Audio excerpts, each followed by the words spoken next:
Hi, Carol here from That Irish Schoolhouse. Welcome to my channel. I have made this film like 7 times, and for some reason, the audio and the video just are like not synced properly. So, 700 millionth time is the charm. This super quick video is going to be about how I plan my next year.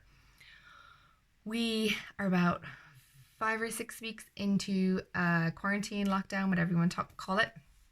We have about 5.5, maybe 4, if I decide not to do the final 10 lessons, weeks left of our homeschool year.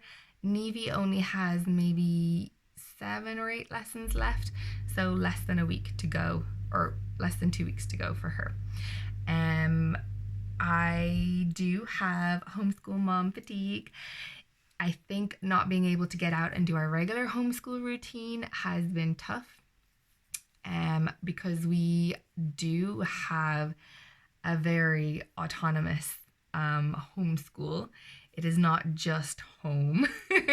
So we, myself and my children included, are missing out on not going to meetups and leaving the house and going and doing the things that we would usually do outside the house for educational purposes. So, rant over.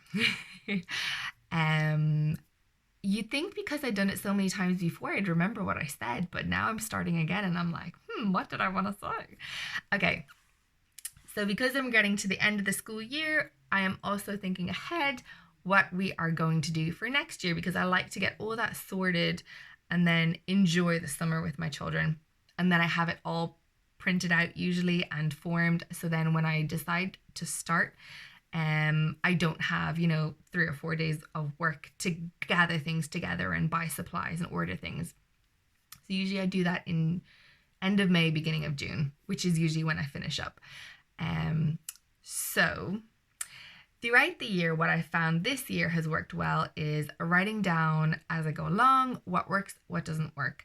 So right now, what we are going to do is the bare minimum of curriculum, which is math, English, and then supplementary on top of that. So math, English, science is what I'm hoping, because I already have a science curriculum that I was waiting for Neve to get a little older so that the two kids could do it at the same time. And I have all those books already. For Neve, we're going to get kindergarten, writing, handwriting, the good and the beautiful, kindergarten, the good and the beautiful, language arts. For Hunter, we're going to get second level 2, the good and the beautiful. Janie Mac, I sound like I'm sponsored. And also handwriting, the good and the beautiful. So they're both doing language arts and handwriting, the good and the beautiful. For math, Neve is already halfway through her senior infants math, and we are going to continue with that. Hunter is already halfway through his teaching textbooks, because we only started a few months ago. It's working well for him, so we're going to continue that on next year, and probably around the same time next year I'll have to then pop him up to the next level, or he'll go through it slower. I don't know. I don't mind whether he goes fast or slow, or however that works out, as long as it gets done. And let me tell you, outsourcing the maths has actually been a game changer. I think because the workload has increased because of being in first class. So me teaching the maths, and it was a long time for me doing 101s with him. And I think it was just too much for him. So he likes to do the computer work first, and then come to me when I'm finished with Neve, and we do his lesson then, and then he kind of does his reading after, and then goes and gets to play or have his break, and then come back and we do our, I think some people call it circle time, but our all together time, where we do read alouds, Bible, memorization, and sometimes documentary or a movie, or whatever I feel like.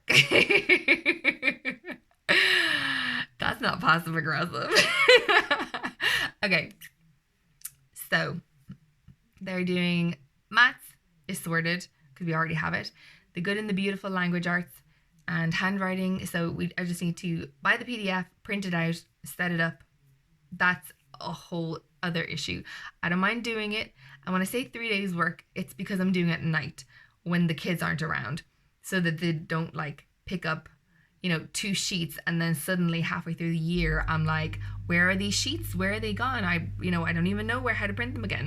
So yeah, so like usually it takes me 2 or 3 nights, which is maybe 2 hours at a time, to get everything sorted for them.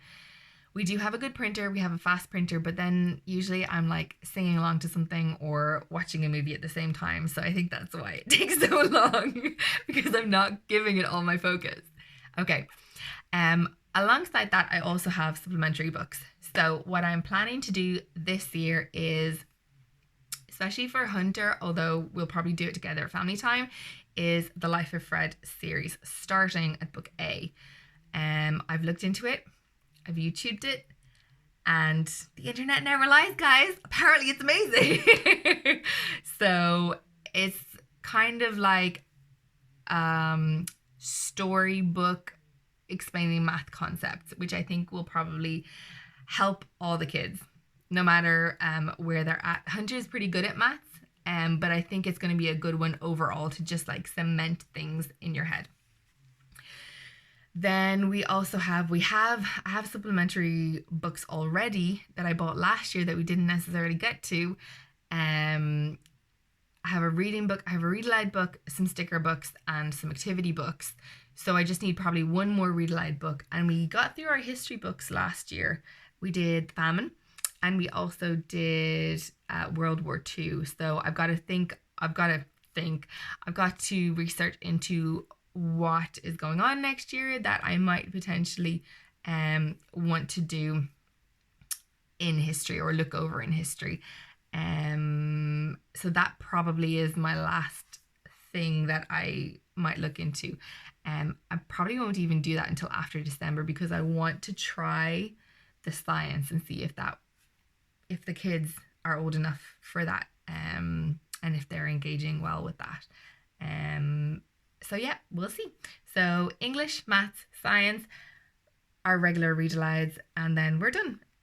We get our homeschool overall done in about 3 to 4 hours. Sometimes on a good day, it takes 2 hours, but it just depends on how long it takes for the kids to get set up and get into it and stuck in.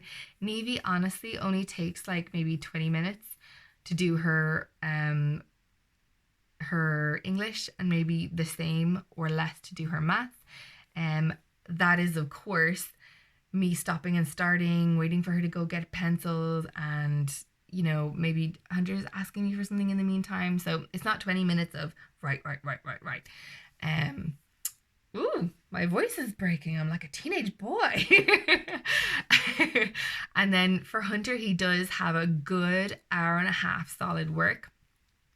But I think the reason why it's kind of over 2 to 3 hours right now, and I'm anticipating maybe 4 hours next year, is because of break time. Usually PE with Joe Wicks. We will be incorporating that into our homeschool. We're keeping that. And just these other things that just take a little bit of time. It takes maybe, 10 or 15 minutes to get set up, which of course happens. I don't know how, I'm trying to get 2 kids organized. How do these teachers get 27 kids organized? I do not know. So yeah, so it's not a super long day, but it's also a little bit, the kids have a larger workload than they're used to. Every year they are moving forward, they're advancing, and I'm giving them the time that they need. That was a little rant. That was so totally unnecessary. And I don't even know what my point was. But anyway, if there's any updates, or if this video didn't work out well, I will not upload it. But if it did work out in any way, shape, or form, synced, I'm just gonna do it no matter what the content. I'm not even gonna edit it. So good luck on that. Bye.